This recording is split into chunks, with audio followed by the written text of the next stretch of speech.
This video shows how to make a Kiwi Strawberry Soda and a Kiwi Strawberry Gelee. To make Kiwi Strawberry Soda syrup, use a sharp vegetable peeler to remove the zest of a lemon and add it to a mixing bowl.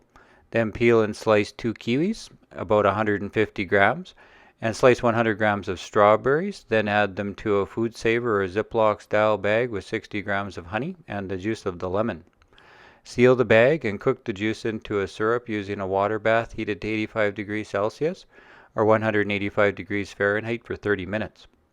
Then transfer to an ice bath to cool and store the sealed bag in the refrigerator overnight to allow the citrusy kiwi and strawberry flavors to develop together.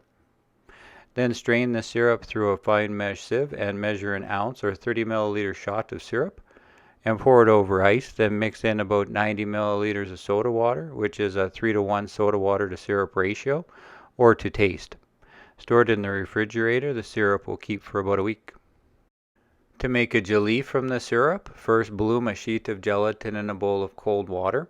Then measure 30 milliliters of syrup or a 1-ounce shot into a 4-ounce mason jar and place it in a shallow pot with water hot enough to melt the gelatin.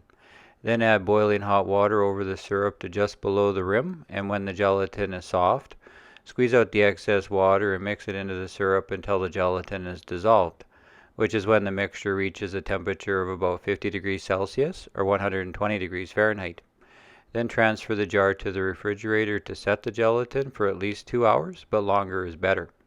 It is fun to eat directly out of the jar, but you can release the jelly onto a plate shortly after the jar is dipped into hot water.